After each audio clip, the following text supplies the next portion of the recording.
¿Cómo están? Bienvenidos a otra edición de Agenda Económica. Al cierre de este día lunes, revisamos los temas más importantes de la jornada en los próximos 30 minutos. Y vamos a comenzar con una noticia que bien lleva el adjetivo de histórica, porque Cuba decidió aprobar una serie de reformas de corte económico precisamente que marcan un quiebre respecto a lo que ha sido la historia del régimen dictatorial en aquella isla, alejándose de sus posiciones más duras y dogmáticas. Tiende a abrirse con pequeñas señales hacia un mercado algo distinto, en un asunto que, por cierto, no será de un día para otro, sino que va a tomar muchísimo tiempo. ¿Cuáles son esas medidas anunciadas? ¿Qué efectos pueden tener? Pilar Gutiérrez reporteó el tema. Sanciones económicas, falta de insumos básicos y un embargo que data de la década de 1960. Es el complejo escenario que enfrenta Cuba hace años y que se ha visto agravado el último tiempo. Una crisis que llevó a las autoridades del país a aprobar una serie de históricas reformas para impulsar la economía local. Aprobada este importante acuerdo de la Asamblea Nacional. Se trata de 176 medidas divididas en 23 ejes que buscan una mayor apertura económica en un país fuertemente golpeado por las sanciones impuestas por Washington. Aquí estamos defendiendo ante todo el dilema de cómo construir el socialismo, de cómo continuar el proceso de construcción socialista en un país que ha sufrido el bloqueo más prolongado, más criminal, más perverso, más injusto de toda la historia por parte de la potencia más poderosa del mundo. Facilitar la apertura de pymes, habilitar el desarrollo inmobiliario privado y permitir la conversión de empresas públicas a sociedades con participación de privados mediante acciones son algunas de las iniciativas contempladas en el paquete. Está cambiando el contrato social. La autoridad está diciendo que va a dejar de subsidiar masivamente productos y que va a empezar a subsidiar selectivamente personas. Esto es un cambio importante, porque está tratando de parecerse a China y a Vietnam 20 años tarde, pero me parece que lo más importante es eso, es un reconocimiento de que el modelo fracasó. Una reforma clave es la modernización al sistema financiero, permitiendo la participación de la banca privada en un país que actualmente no cuenta con esta estructura ni acceso al crédito. Estamos en un momento en que lo que está no está funcionando. Si vienen otras medidas nuevas, sean capitalistas o sean, pero que la población pueda mejorar, que la población pueda alimentarse mejor, que la población pueda salir a flote, bienvenidas sean las medidas. Primero, vamos a ver si se cumple. Segundo, vamos a ver si no es un principio y tienen algo puesto atrás. Los expertos son cautos en el análisis y es que todavía falta ver cómo se implementan las medidas. Esto ellos lo ven como un mecanismo para fortalecer y asegurar la supervivencia de lo que ellos llaman un sistema socialista y que tiene muchos visos de autocrático cuando uno mira también las propuestas que están haciendo en materia de comercio exterior. Yo creo que las grandes barreras van a estar por el lado de la capacidad del gobierno de Cuba de entender cómo opera el sector privado, más que del interés que podría haber de parte del sector privado de invertir en Cuba. Otro tema que destacan los especialistas es la apertura del mercado cambiario, actualmente controlado por el Estado, y las medidas para el fomento de la inversión extranjera en el país, buscando reducir la intermediación estatal. Esto puede tener un efecto de corto plazo más negativo y puede ponerse peor antes de ponerse mejor, porque las medidas que generan un shock de oferta, las medidas que concretan el objetivo de esto, que es atraer inversión, generar empresas, cultivar la tierra, ¿no es cierto? Eso demora tiempo, entre 12 y 18 meses. Probablemente esto solo se va a poner peor. Vamos a transparentar los precios. Yo no creo que antes de 2 a 5 años uno vea el resultado de estas medidas. Y si se mantuvieran, probablemente estamos hablando de que pasarán 5 años antes que veamos efectos importantes macro. En la práctica, ven que las medidas por sí solas no son suficientes para atraer un mayor volumen de inversión extranjera. Y es que la incertidumbre política es elevada y también influye en estas decisiones. No es un tema que tú simplemente apruebas unas leyes y cambias de parecer y empieza a fluir la inversión. Aquí esto hace falta confianza, hace falta liderazgo político y hace falta libertad hasta cierto punto. Yo creo que no van a causar un aumento en la inversión extranjera en Cuba porque básicamente ya la gente entiende que este modelo caducó y que ya dio todo lo que iba a dar. Parte del desafío pendiente hacia adelante si es que Cuba quiere lograr los efectos esperados con las medidas aprobadas. Habrá que conocer el detalle sobre cómo se van a implementar. Vamos a ir a otro tema para hablar de un documento muy importante que ha emitido el Consejo Fiscal Autónomo que puede tener repercusiones bien importantes en materia política. Se trata del informe semestral que emite el CFA y que advierte de una serie de consecuencias del actual estado de las finanzas públicas. Varios de estos antecedentes quizás ya los había planteado el Consejo Fiscal Autónomo, sobre todo en el contexto de la discusión de la ley de reconstrucción, como la ha llamado el gobierno, que está en trámite en el Congreso, esta mega reforma.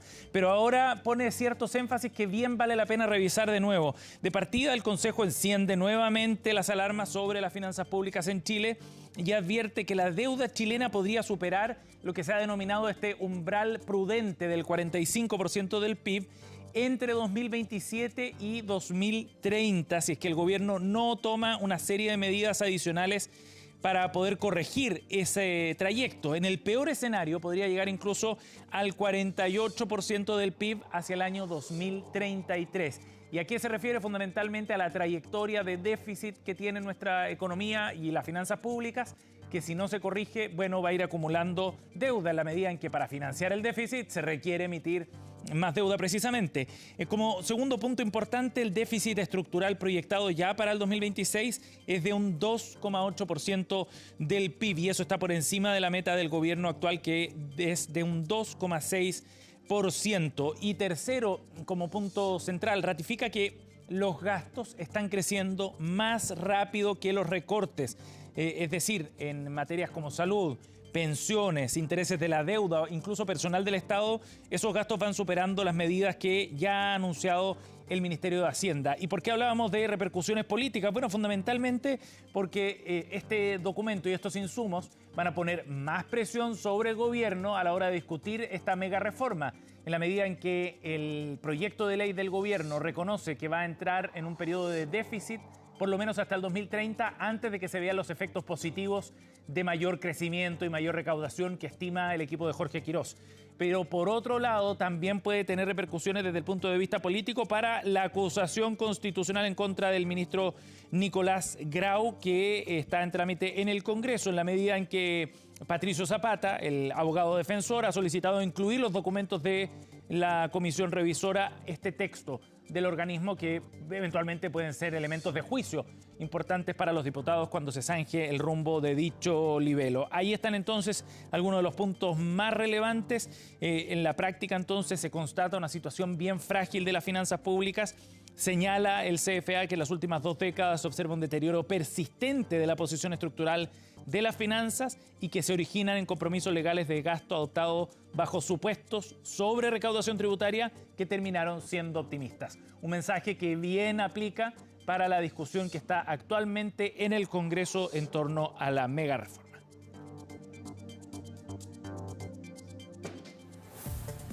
Nos vamos ahora a un resumen de noticias de esta jornada y vamos a comenzar con el balance que se hace en el actual gobierno respecto al funcionamiento del Servicio de Evaluación Ambiental. Según los registros, esta instancia ha permitido la aprobación de 85 proyectos de inversión por un monto total que supera los 16.000 millones de dólares, una cifra que el gobierno ha destacado en comparación con lo que ocurría en el gobierno anterior. A esto se suman también más de 50 proyectos que tenían reclamaciones pendientes ante el Comité de Ministros o en la Dirección Ejecutiva del Servicio de Evaluación Ambiental, que han logrado ser destrabados durante la actual administración, que ha tratado de imprimir mayor celeridad precisamente en estos trámites, estableciendo reuniones periódicas encabezadas por el Ministerio de Medio Ambiente. Sobre este tema se refirió este lunes el viceministro de Minería y Economía, Daniel Mas. Entre el 11 de marzo al 19 de junio tenemos 89 proyectos ingresados a evaluación ambiental por casi 23.000 millones de dólares y casi 30.000 puestos de trabajo. Y eso también tiene un correlato de proyectos aprobados, 85 proyectos aprobados por 16.600 millones de dólares, lo cual es prácticamente 3 veces lo que se había hecho en el gobierno anterior. El mercado está percibiendo la certeza jurídica que estamos instalando, de una agilización de procesos. Bien, y nos vamos a ir a otro tema para hablar de novedades en la industria aeronáutica, porque la empresa LATAM ha anunciado nuevas conexiones desde Chile hacia dos mercados importantes pensando en la próxima temporada de verano. Se trata de operaciones dirigidas hasta el mercado brasileño y argentino. En concreto, la aerolínea va a operar 3 vuelos semanales entre el Aeropuerto Internacional de Ezeiza y el de Natal, en el estado de Río Grande del Norte de Brasil. Y también ha hecho el anuncio respecto a una nueva frecuencia con destino a Maceió. Conexiones importantes que van fortaleciendo entonces el mercado brasileño en particular, donde LATAM ha tratado de reforzar su presencia. Las nuevas rutas, de acuerdo a lo informado por la aerolínea, entrarían en operación desde el 15 de diciembre hasta fines de febrero del año 2027. Y de noticias de negocios vamos a pasar a otras del ámbito de la economía con el fallecimiento de un personaje histórico en la economía norteamericana. Estamos hablando de Alan Greenspan, economista y expresidente de la Reserva Federal de Estados Unidos, quien encabezó la política monetaria de aquel país durante 19 años, entre 1987 y 2006, abarcando los gobiernos de 4 presidentes, republicanos y demócratas, y es reconocido por haber liderado un periodo de crecimiento económico e inflación relativamente estables desde la mitad de la década de los 80 hasta la crisis financiera del 2007. Sin embargo, algunos analistas que matizan su visión señalan que la política orientada a los recortes de tasa podría haber tenido incidencia en la burbuja inmobiliaria del país.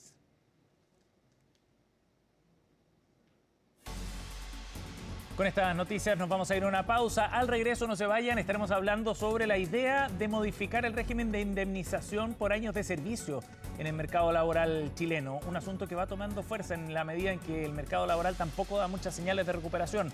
Vamos a la pausa y al regreso volvemos con esa entrevista.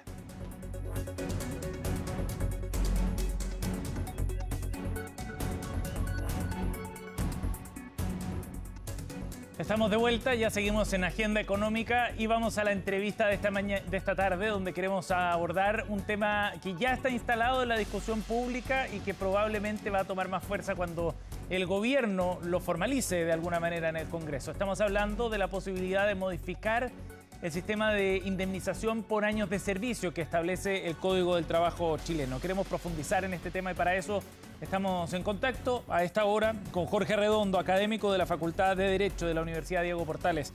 ¿Cómo está, Jorge? Bienvenido. Gracias por estar con nosotros.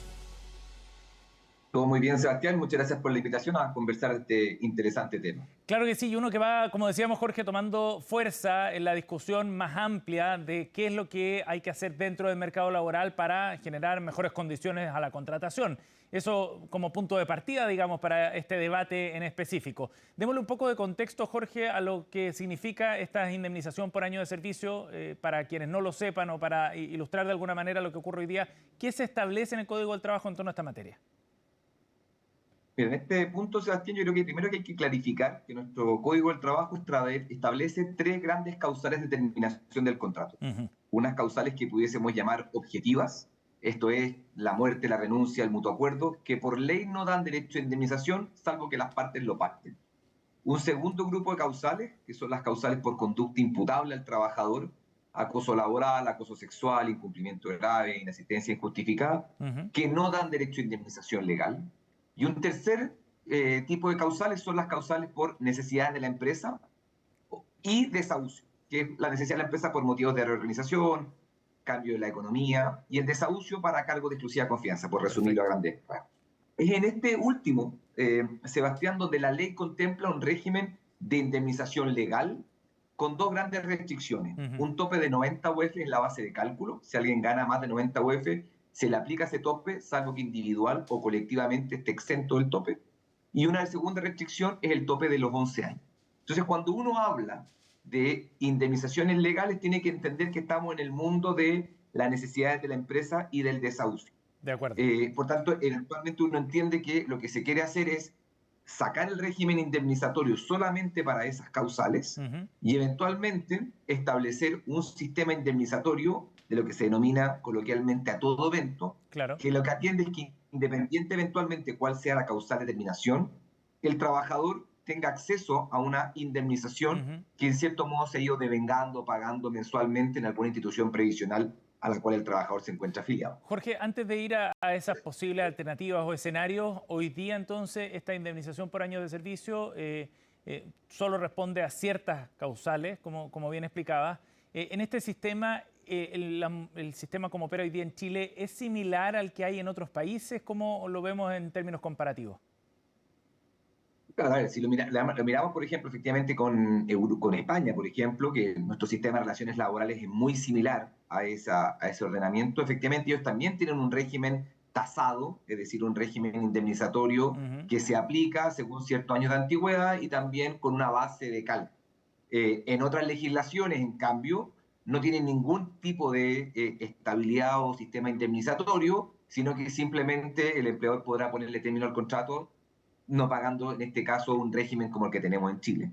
Nosotros tenemos este régimen, que es la indemnización legal tasada, con estas dos restricciones, donde la única salvedad, quizás ahí, Sebastián, para los oyentes, es que este tema de las restricciones y de los 11 años y las 90 UF no le aplica a aquellas personas que se encuentren trabajando antes del 14 de agosto de 1981 respecto de ese empleador en particular. No es que haya iniciado su vida laboral antes del 14 de agosto de 1981. Aplica un régimen distinto para y sobre esto, Sebastián, yo creo que el tema es bien interesante porque el año pasado discutíamos por un proyecto de ley que lo que intentaba era eximir del tope de los 11 años. Claro. Es decir, hay un proyecto de ley en la Comisión de Trabajo de que intentaba que no existiese la restricción de los 11 años.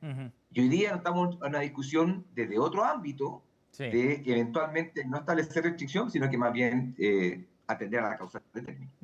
Ahora, vamos a las razones por las cuales estamos discutiendo esto. Hoy día estamos en un mercado laboral con determinadas características, con una situación de empleo que es compleja, 9,1% de desempleo a nivel nacional, en algunos subgrupos, mujeres, jóvenes con tasas de desempleo de 2 dígitos, en una situación muy diferente, y es en ese contexto donde se plantea la idea de discutir quizás un asunto como este, el de modificar las indemnizaciones por año de servicio. Jorge, en ese contexto entonces, ¿hoy día este concepto encarece la contratación en Chile?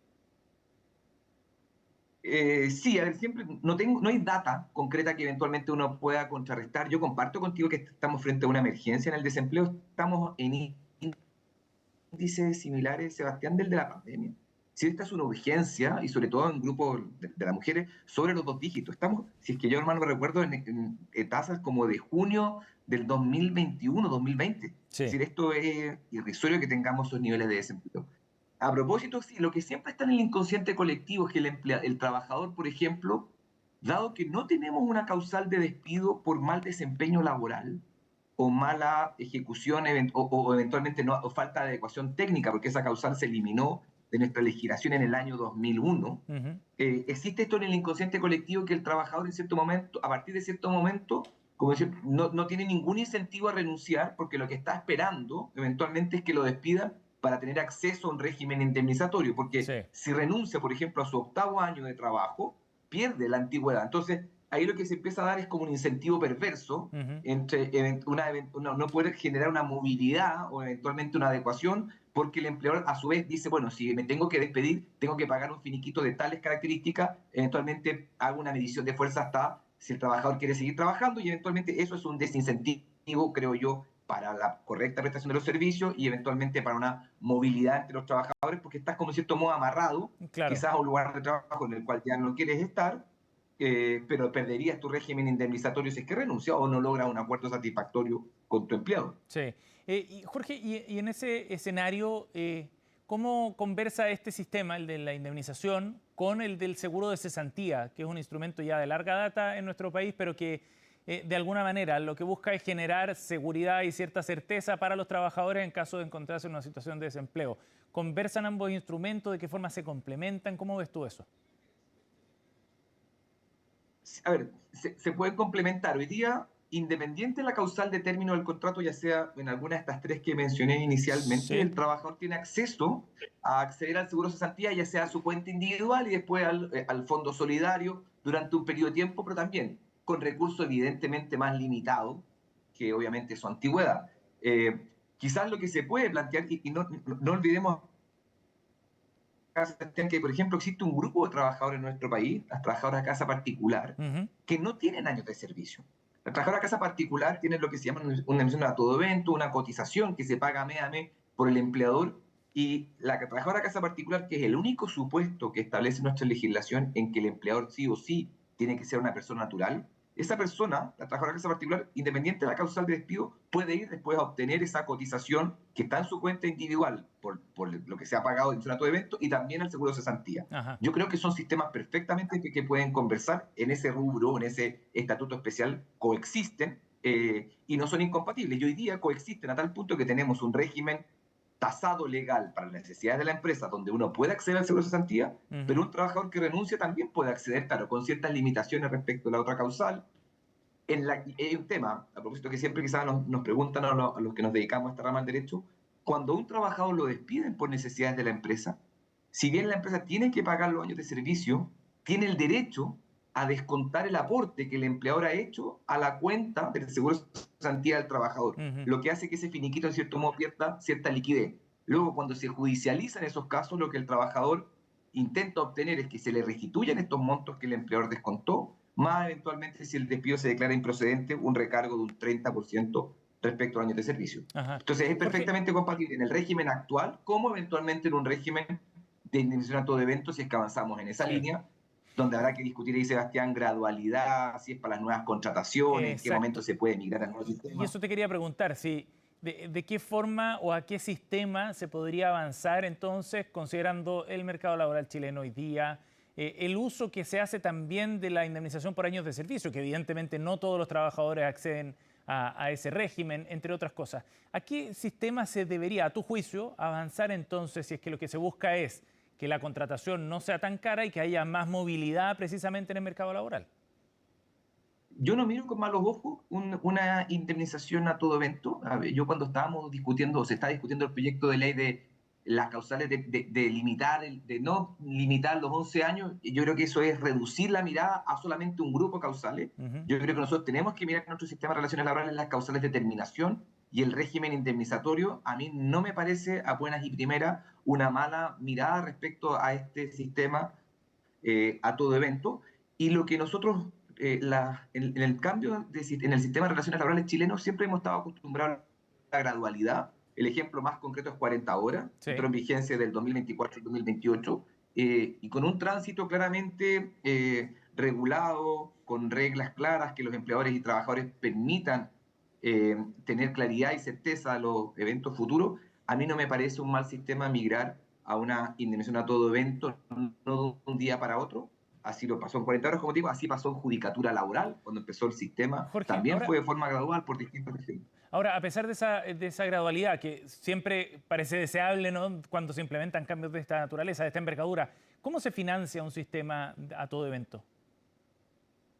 Será con un aporte del empleador, obviamente, y habrá que ver ahí la figura, que es el empleador eventualmente va cotizando, va pagando eventualmente en la cuenta individual del trabajador. Habrá que ver si también existe un aporte del trabajador a dicha cuenta, eventualmente algún monto que se descuente de la remuneración. Es parte de la discusión que se tendrá que tener. Habrá que ver si existirá eventualmente algún aporte estatal. Uno creería, bueno, con las estrechez que tenemos hoy en día es más difícil, pero aquí no hay una regla, una sola forma. Lo que se intenta ver es herramientas que lo que permitan es que movilizar el mercado y no dejarlo tan, en cierto modo, tan rígido, que lo que a mí creo que en esta materia nuestro sistema efectivamente es así de rígido, porque hace casi muchas veces impracticable recurrir a la causal de necesidad de la empresa. Claro que sí, y en el contexto, como decíamos al comienzo de la conversación, de una situación laboral bien desmedrada, vale la pena echar un vistazo a nuestra legislación, ¿no?, y verla de manera conjunta también, no solo como elementos aislados. Jorge, muchísimas gracias por esta conversación, súper útil para poder abordar los debates que vienen en materia laboral. Gracias por este contacto. Muchas gracias a ti, Sebastián, y encantado de seguir conversando sobre esta materia u otras. Hasta la próxima. De esta forma cerramos Agenda Económica PM. Muchas gracias por estar con nosotros. Quédense en la sintonía de CNN Chile. Vienen más informaciones en otra edición de CNN Prime.